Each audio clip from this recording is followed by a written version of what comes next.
شیخ عطار قصه وفات نظام الملک بیان میکند. نظام الملک شما میدونید نه؟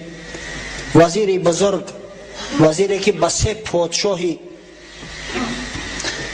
سلجوقی وزیری کرده است، صاحب کتاب سیاست نامه، وزیری که نامش تا به حال به بزرگی یاد میکنند، زیرا که مدرسه نظامیه را تأسیس داد و همون مدرسه نظامیه که در بغداد مرکزش بود چندین فیلیال ها داشت، از جمله یک فیلیالش در نیشاپور بود. باری اول در تاریخ بشر مکتب های عالی تأسیس داده است. باری اول در تاریخ بشر برای دانشجوها استیپندیا معین کرده است. این شخص بسیار شخصی بزرگ است، خادم است. از همون خاطر شیخ عطار قصهش میکند.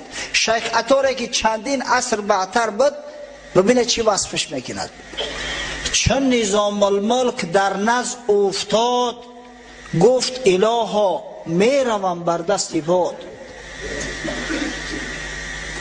نظام الملک میگه وقتی که در نزد جانکنی افتاد، دست به دعا برداشت، گفت پروردگارا لحظه های آخرین حیاتم است، خالقا یا رب به حق آن که من هر کی را دیدم که گفت از تو سخن، با همه نوع خریدارش شدم، یاری او کردم و یارش شدم.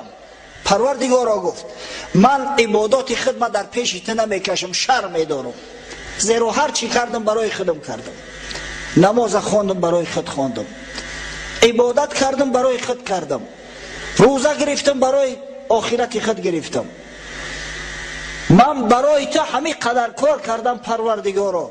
در هر کجا کسی را دیدم که سخنی تو را میگفت، مردم به سوی تو میخواند، دعوت به دین تو میکرد، با همه نوع خریدارش شدم، یاری او کردم و یارش شدم. تکبیر! چقدر که تانستم کمکش کردم، دستگیریش کردم. در دم آخر خریداریم کن، یاری به یاران تی یاریم کن. پس پروردگارا گفت به خاطر آن که من خادمان دین تو را دستگیری کردم، به خاطر آن که من بزرگان اسلام دستگیری کردم، شخصایی را که سخن خدا را میگفتن دستگیری کردم، در همین آخرین لحظه ها خدایا خود دستگیری میکن. زیرا یاری به یارا تو هستی، یاری و کمک فقط از تو است. سبحان الله. خشو به حال جوان مردایی که در آخرین لحظات حیات پیش خدا همین دعا را کرده میتونن. انشاءالله خدای تعالی مزد کار اینا را هرگز ضایع نمیگذارد، زیرا پیغمبر خدا صلی الله علیه و سلم بشارت داده است المرء مع من احب، هر مرد همراه محبش حشر می شود. حیاتشو، سالهای زندگیشو، عصر زمانهاشو به 12 طبقه بندی شدیان. باری اول در تاریخ اسلام ابن حجر عسقلانی در همین تقریب تعذیب خش همین پیشه را راه گرفت. به خاطر چی؟ برای اون که سبک شود. مثلا میگه فلانی ای طبقه سیوم ای طبقه ثالثه، حالا که تو میدونی که در طبقه ثالثه که ها داخلن، دیگه عصر زندگیش برات معلوم میشه. هیچ حجت نیست که بگه که در زمان فلان پادشاه زندگی میکرده، با فلانی ها ملاقات کرده است. همون طبقهش که گفت از روی طبقهش میفهمی کی زندگی کرده است، با کی ها ملاقات کرده است. از همین نظر راویای حدیث به 12 گروه طبقه بندی شدند. طبقه اول اصحاب رسول الله صلی الله علیه و سلم، صحابی که باشه میگن این صحابی است. طبقه یکم اینا گفتیم تمامی صحابه های پیغمبر اوثقن، از همه بالاتر و بالاترن. در موضوع صحابه ما با شما صحبت زیاد پیش کرده بودیم، الحال کردیم، کفایه است. طبقه دوم را کباری تابعین تشکیل میکنن. بعدی صحابه تابعین هستند، شاگردای صحابه را تابعین میگن. در میان تابعین بعضیش هست که سن سالشو کلانتر، صحابه زیادتر مقصد زیارت کردن، کسایی هستند که سن سالشو کمتر، صحابه کمتر زیارت کردن. یک خیل نیستن، اینو در درجه نیستن. کبار تابعین مثل سعید ابن مسیب که به قول اکثر محققا میگن افضل تابعین است، افضل تابعین، بهترین تابعین است. خب در طبقه سیوم طبقه وسطای تابعین قرار دارد، طبقه میانه از تابعین، مثل امام حسن بصری، مثل محمد ابن سیرین رحمهم الله. یا طبقه سیوم دن. طبقه چهارم یک طبقه از بین وسطا و بین صغرا. ایرا نه میانه میگن نه آخر. ولی در بعض جاها هست پیروی عبید فتروی عبید، پیروی زفترک فتروی زفترک. انمی تعمخری بین زفترک عبید فتروی زفترک میگن. انمی طبقه هم بین طبقه وسطا و صغرا ای. در جای سیم چهارم در رسیده ما اینا میستند. مثلا امام زهری، امام قتاده تابعین هستند، اما اینا با درجه شو از حسن بصری و از ابن سیرین پایین‌تر است یک درجه. خب در جای پنجم طبقه صغرای تابعین میستند. طبقه صغرای تابعین یعنی راویانی که صحابه ها را دیدیان اما با بعض روایت ها از صحابه چیزی حدیث نشنیدیان. صحابه را ملاقات کردیان اما از صحابه چیزی نشنیدیان، حدیث نشنیدیان به واسطه. مثلا امام اعمش، بعضی ها امام اعظم ابو حنیفه را هم در اینجا داخل میکنن. اگه حنفی مذهب الحمدلله همش، وقتی که بعضی ها کلش میگم دیگر محدث ها را در نظر دارم. خب طبقه ششم طبقه معاصرین طبقه پنجم.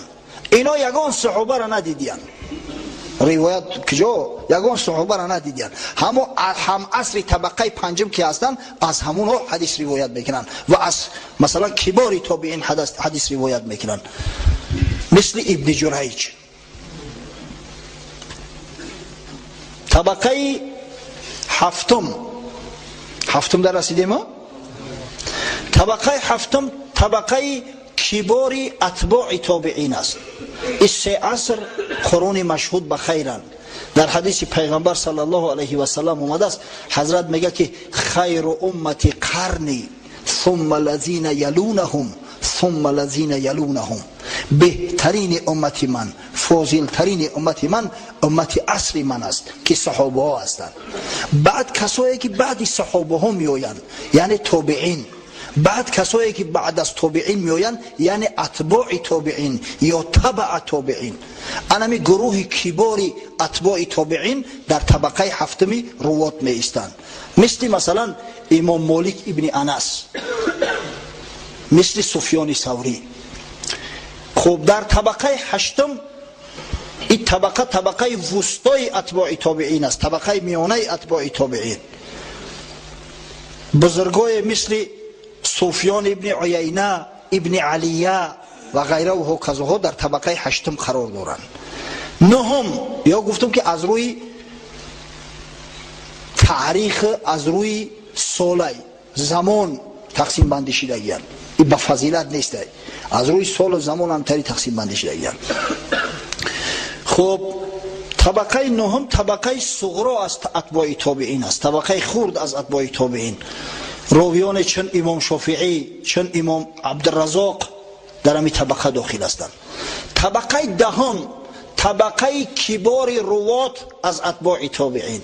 یا در تبع تابعین هم داخل نیستند اما اینا از تبع تابعین روایت کردیان. طبقه بزرگترش طبقه 10 هست، مثل امام احمد ابن حنبل. طبقه 11 طبقه وسطا از روایت کنندگان اتباع تابعین، مثل امام بخاری مثلا، یا که محمد ابن یحیی زهلی استادش که دربارش صحبت زیاد کرده بوده مثلا. و نهایت طبقه آخرین طبقه 12 طبقه صغرای روایت کنندگان از اتباع تابعین، مثل امام ترمذی، امام ابو داود، ابن ماجه و امثال اینا. پس این 12 طبقه وابسته به سال حیاتشون، به عصر ولادت دیگر شو تقسیم بندی شده است. اگر ما بودو در کتاب حدیث یک جگه اونجا دیده که مثلا میگه ای از من السابعه، از طبقه هفتم است، طبقه هفتم که گفت الکی شما میدونه که طبقه هفتم طبقه کبار اتباع تابعین بدست، طبقه ای که امام مالک ابن انس همون عصر ده زندگی میکرد، سفیان ثوری زندگی میکرد. این طبقه بندی از همین لحاظ از همین خاطر واقع شده است. خب این بود صحبت درباره طبقات و درجات و مناقب مثلا راویان حدیث. راستی وقت مکم مونده است، من میخواستم درباره حدیث های محتج بهی امروز با شما صحبت کنم. کدام حدیث ها حجت هستند؟ حدیث صحیح یعنی چی؟ حسن چی است؟ ضعیف چی است؟ با مثال ها مقصدام زیاد بوده، متاسفانه وقت تیز میرود دیگه دستگیر نمیکنیم. امروز من فقط همین قاعده حدیث براتون میگم، آماده تو میکنم انشاءالله بعد درس آینده بعد شروع میکنیم از اون حدیثایی که حجت هستند، حدیثایی که مقبول هستند، حدیثایی که با اونا در شریعت حکم ثابت میشود. هر درباره هر کدامش انشاءالله مفصلا با صحبت خواهیم کرد. خب حدیث چی معنی دارد؟ حدیث معنای لغویش کلام است، سخن. همچنین جدید می شود، یعنی چیزی نو در مقابل قدیم. حدیث که گفتن یعنی نو. اما معنای اصطلاحی حدیث ما نسب الى رسول الله صلی الله علیه و سلم من قول او فعل او تقریر او صفه. هر چیزی که به پیغمبر صلی الله علیه و سلم نسبت داده شود، خواه اون نسبت قول است، از سخن است، یا که از فعل است که مثلا پیغمبر فلان فلان کار کرد، یا تقریر است که مثلا در نزد حضرت صلی الله علیه و سلم فلان گپ گفتند یا فلان کار کردند، خاموش استاد هیچیشو نگفت. یا صفت است که مثلا حضرت صلی الله علیه و سلم چنان و چنین بود، موی سرش خیلی بود، دنداناش خیلی زیبا بودند. همه حدیث گفته می شود. اگر حدیث در مجموع بگیریم، کلمه حدیثه در کتب محادیث به معنی عام می آید و به معنی خاص. این تعریفی که الحال ما گفتیم به معنی خاصش گفتیم. عام و خاص می فهمید. مثلا وقتی که ماشین میگن، ماشین به معنی عام بگیرن اگر اتومبیل می شود.